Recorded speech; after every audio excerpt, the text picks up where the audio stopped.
Greetings, this is the Grumpy Old Slan, and today we're going to take a quick look at a book called Rats, Lice, and History by Hans Zinsser. For those who don't know, he's someone who worked on finding a cure for typhus way back when. This book was written 80 or 90 years ago.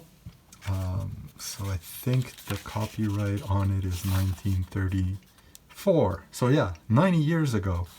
And its full title is Rats, Lice, and History, being a study in biography, which after 12 preliminary chapters indispensable for the preparation of the lay reader, deals with the life history of typhus fever, also known as at various stages of its adventurous career as Morbus Pulicularis, Cardinus 1545, Tabardiglio y Puntos de Toro 1574, Pintus, Febris purpurea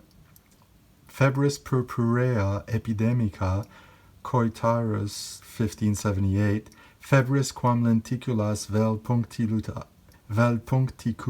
vocant, Fracastorius 1546, Morbus hungaricus, la pourpre, pipercorn, Febris petecialis vera, Febris maligna pestilens, Febris putrida e maligna, Typhus carcerorum, jail fever, fièvre des hôpitaux, pestis bellica, morbus castrensis, famine fever, Irish ague, Typhus exanthematicus, Faulfieber, Hauptkrankheit, pestatige Braune, exanthematisches Nervenfieber, and so forth and so forth. So this man was a doctor, obviously. What's really interesting about it is that he traces it throughout history, but he also talks about other illnesses and epidemics and how rats, lice, and other animals that we essentially willingly or not live with affect our health. From a GM's point of view, what I find interesting is we tend to think of epidemics as the Black Plague that, kills half the population, is ravaging the entire land. And yet in this book, I found out there was a sickness called the English fever, which over the course of a century or so had almost 200 epidemics, but they were small and local. So like a town would get ravaged by it, maybe 10-15% of the population would die, and then it would disappear from that town and appear in another town 500 miles away. Apparently no connection between the two. Maybe there was, maybe there isn't. We don't know.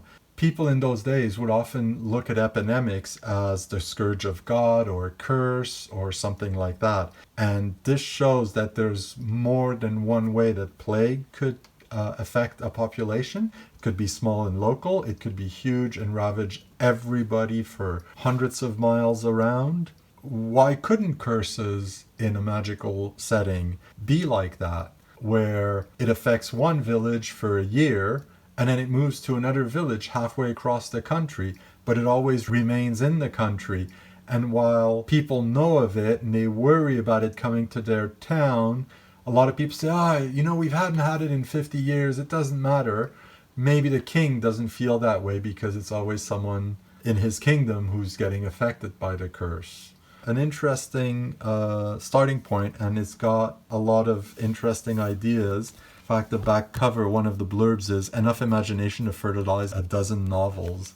I think a good book to maybe get some ideas about curses or even how an epidemic could ravage the land in your game world.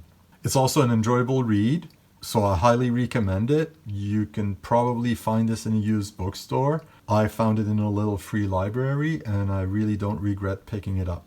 This has been the Grumpy Old Slan, looking at Rats, Lice, and History by Hans Zinsser.